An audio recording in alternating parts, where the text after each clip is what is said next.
So web services are basically used to retrieve the data or to store the data. In the previous semester, we have developed the API in Node.js for CRUD operations of employee records. And for that, we can add, update, delete the employee records. We can search the employee records. So for your project, you identify the functionalities or entities which will be interchanged between the client and the backend or web service. So those entities are basically converted to the some standard format like XML or JSON, and then it is transmitted to the client, and client will be able to render it on the browser screen.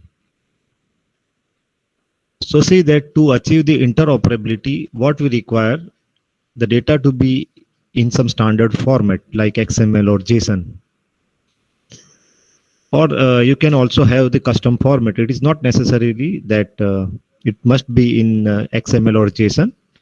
Suppose you want, if you don't want to make it public and you want to make it available for your intranet application, then you can go with your custom format.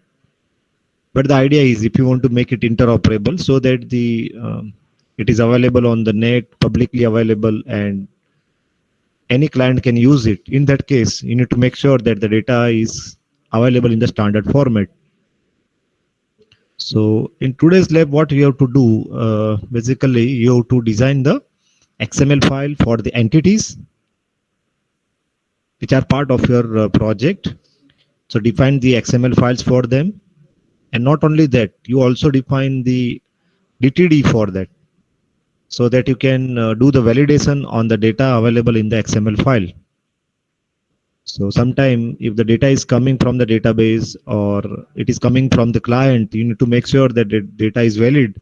It can be done via the DTD or XSD file. For today's lab, you just focus on the XML document and you focus on the DTD file only.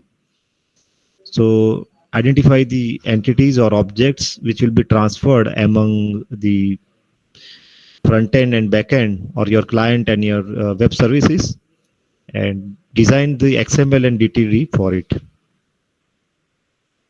For example, suppose I have the online shopping website in which the customer will select the product. It will browse the product, select the product, and then add the products to the cart, and then finally issue the place an order and do the payment for that order. So these are the steps. So see that we are looking these things from the client side, but actually what is being transferred from your client, it may be mobile app or it can be web app, to the server is the data. So this data may be in form of product information. So you can design an XML file for the product. You can design an XML file for the orders. So order may contain multiple order line, and every order line will contain multiple products with their quantity, price, and all these things mentioned. And every order will have order ID, date. So you design an XML file in which you design the several elements for products, and then within that you will have product with ID, the description, and so forth.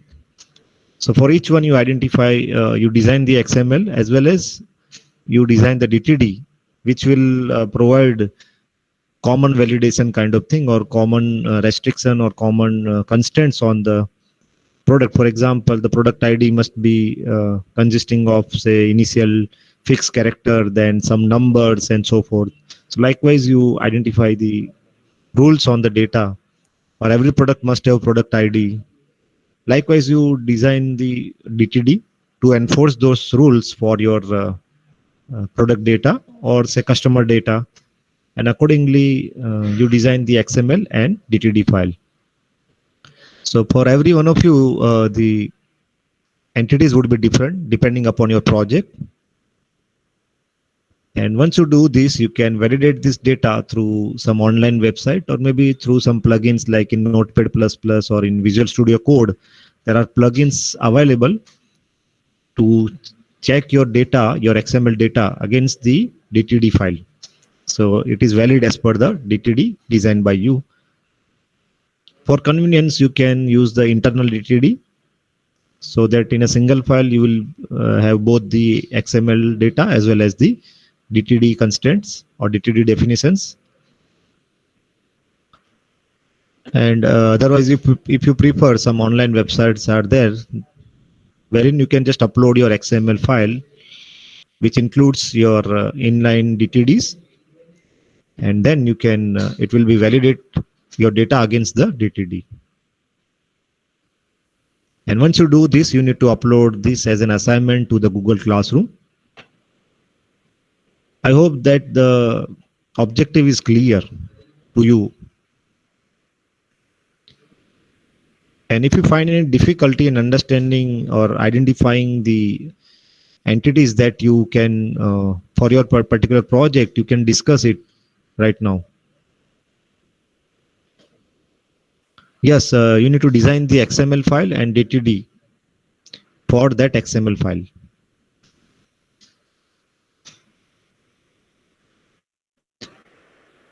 Okay, I have one simple example we have seen, like for product, you can create an XML file.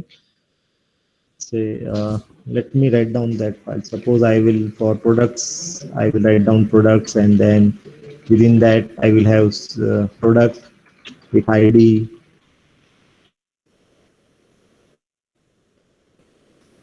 with name,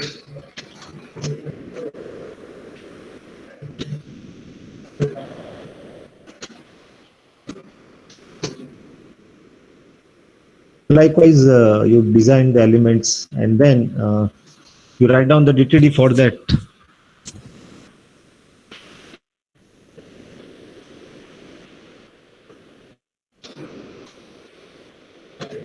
This is one small XML file for storing the products data.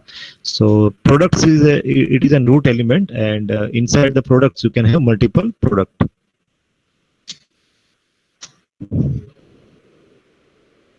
Janil is asking, is there a support for converting C# object to XML? Yes, it is there. So there are many libraries are available. You simply use the function and it can convert your language domain object to the XML. Yes, sir. Good question. And not only for C#, most of the Java or other languages has library. They have a library for conversion of this data from language to or native object to XML, and vice versa.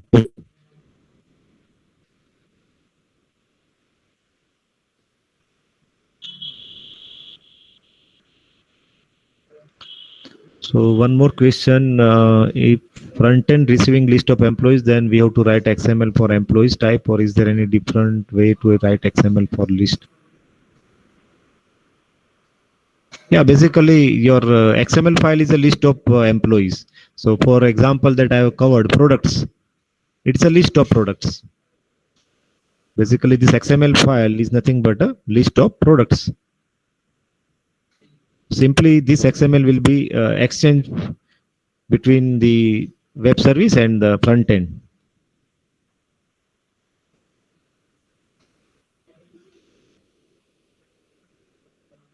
True. And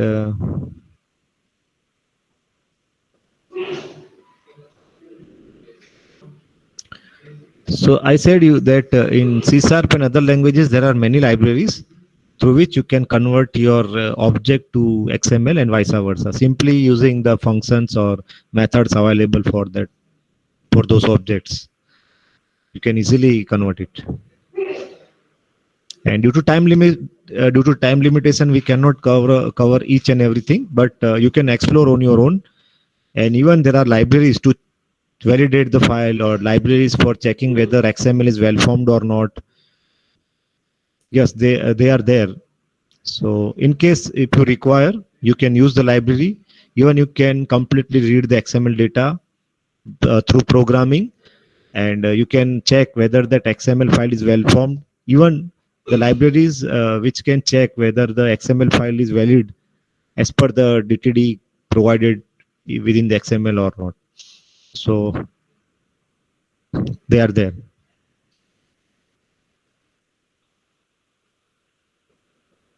Yes, for each entity, you need to write different XML files.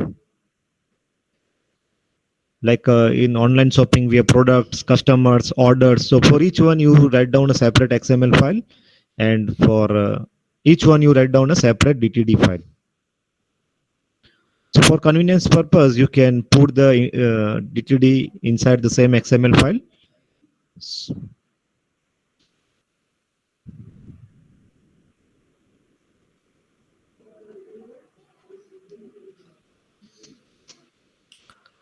No, single service can also have many methods, and it can deal with multiple XML data.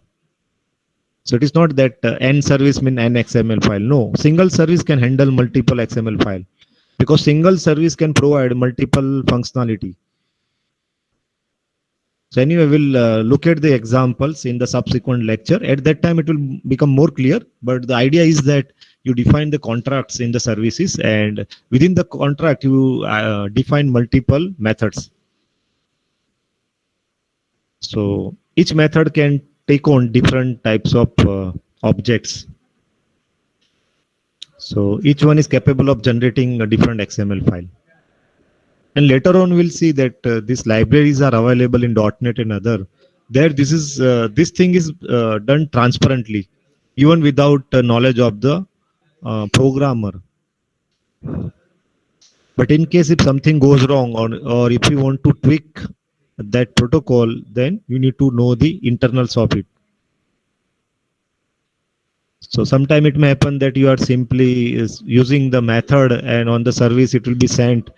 So inside that method, it will automatically convert your object to the XML and send the data in XML. On the client side, the library will convert the XML to the some object, and then it will able to display it in HTML and so forth. So there are libraries that makes your task much easier. But what we are doing basically, we should know the internals. How does it works? So in case there are two cases, either if something goes wrong and you are not getting answer, you need to dig deeper into the code. And second, when you want to modify something or you want to customize something, in that case also you need to understand what is going inside. So in these two cases, you might need to deal with the this XMLs or JSON or some other format. But when we will look at the implementation, like I told you that there are many libraries which can perform this task transparently. So even you will not notice that that process is being taking place.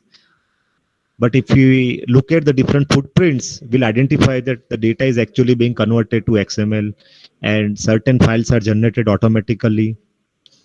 Because now what happens, we are using libraries, and library supports many things. For example, all of you have studied WSDL, or yes or no? Yeah. So if you have seen the format, you just open some example WSDL file. You will see there are certain sections and all those. So, but nowadays what happens, you don't require to manipulate those files yourself. You will be simply using the functions, and those files will be automatically generated. So the core programming or the detailed programming is already done, and it is available as part of the libraries. We simply need to pass the data as the parameter of the library functions, and the job would be done.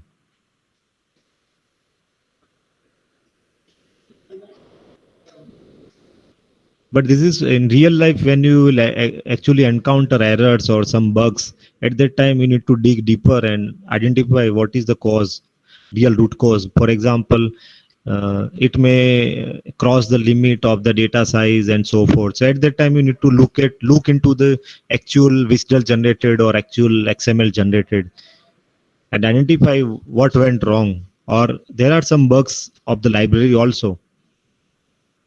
though many of the time it has been used by many people, and that's why they report it to the developer team. So that's why we most of the bugs are removed. But in case if we find it first time, then we need to identify that really this is the root cause. At that time, this internal will help you. The knowledge of XML, DTD or schema will help you to further go into the depth and identify the root cause of the problem.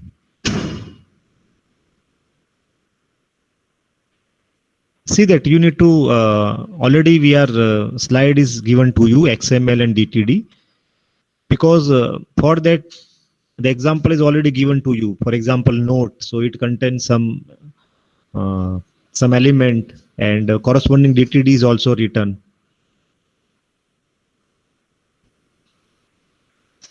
So it will be depending upon your project. You can take your you need to design that XML file. The idea is that you need to pass through that process.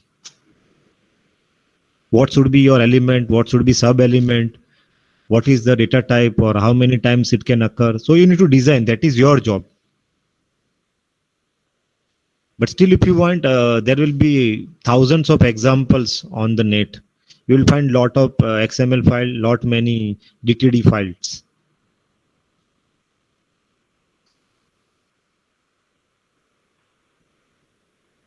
But the idea is you identify the objects or entities for your project and design. This is something like you have already done in database subject. In DBMS subject, you already designed the database tables, rows, columns. You identified yourself how many tables, then how many columns, what should be the data type, what should be the relationship. So you design yourself. So here also you design that way. I don't think this is much difficult. You start with the basic and you incrementally enhance the definition. For example, if you are thinking like product, so you start with only product ID, name, price, quantity. That's it. So that will be very simple file, simple XML file. Then you write down the DTD for that and validate that it is working. Then if you find that it is lacking few more fields, you add it to the existing XML file. So whatever you do today may not be the complete one. Okay, it may not be the complete XML file of your project. It is always a scope of improvement or revision there.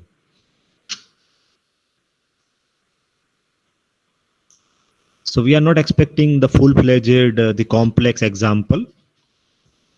Start with simple example with only few elements, and then as per the need, you can edit. But if you start with very complex example, then it will become difficult for you.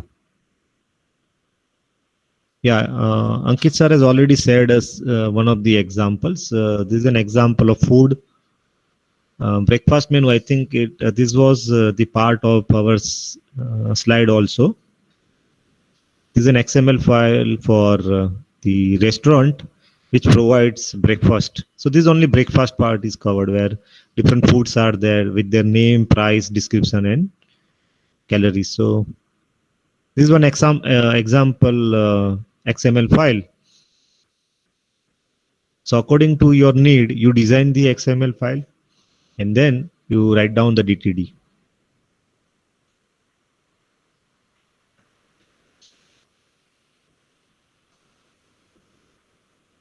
Yeah, one more example like a CD album or CD catalog.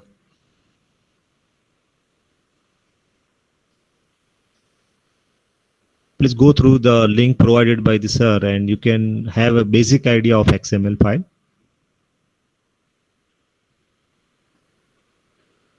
Yes, Rikin. You have to provide all the XML files that you will write today and with the respective DTD files. Yeah, you can zip it and then upload it into the Google Classroom.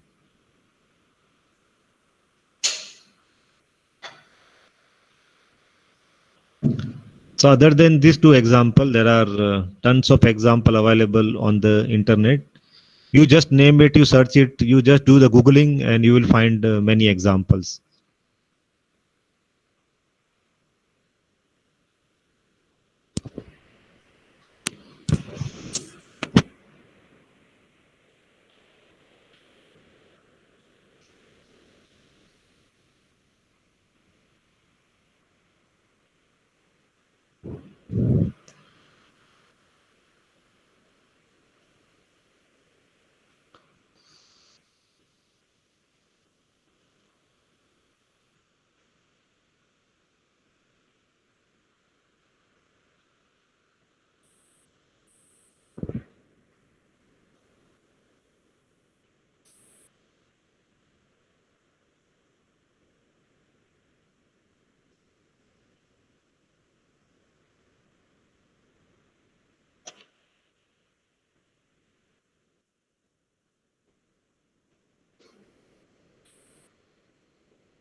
Hello.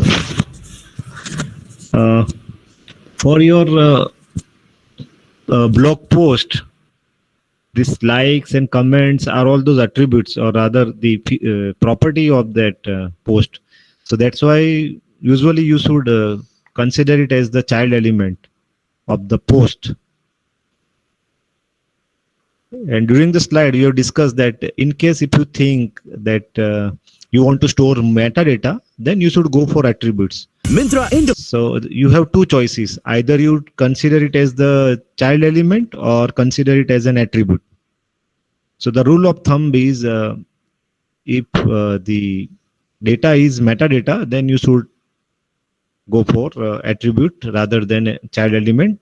Otherwise, it should be the child element. The example is very simple. Example is say customer will have name, address, contact number. So it is very simple. This customer is the element with this name, address, contact number, email ID as the children's or child elements, right? So that way, if you think, it will become much easier to write an XML file.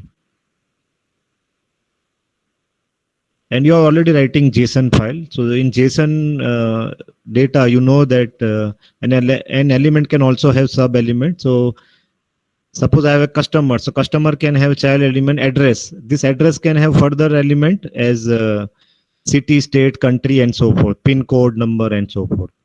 So likewise, you can design an simple XML file, and nesting will be depending upon your the data. If you want to further divide it into sub element, you can do so. So address can be further divided into sub element like the street, city, state, the country, pin code, right?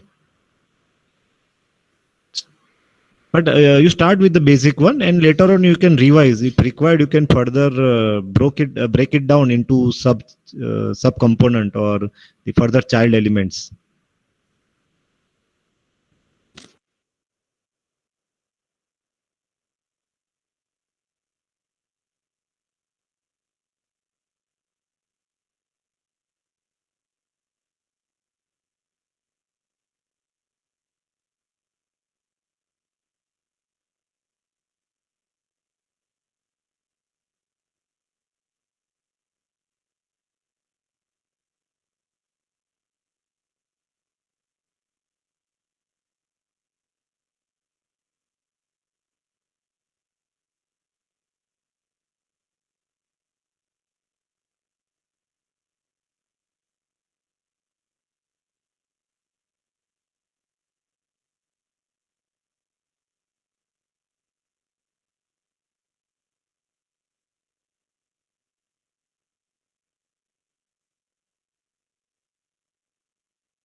Hello, Sahil.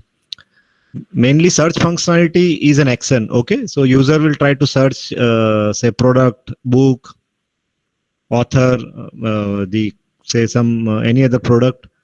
So when the user will initiate that action, some data will be passed from client to backend or the web service. So that data is your XML. Search is not XML, but your data which will be passed from your client to web service is the XML data. So think about that. What are the parameters of search? Whether you are searching, say, some product, whether you are searching, say, some property. So you just think about it, and for that you design the XML.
Rikin, actually, add college is again a functionality. So what you should do is you can design something kind of a college database, right? So college.xml, colleges.xml, right, which will contain details about all the colleges. Yes, sir. Got it? Right? So you can say colleges will be your root element. Inside that you will have college with ID is equal to X, and then college name and so on and so forth, right? Getting the idea? Yes, yes. So we never created for functionalities, we created for data basically, right? As sir has already said earlier.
Thank you.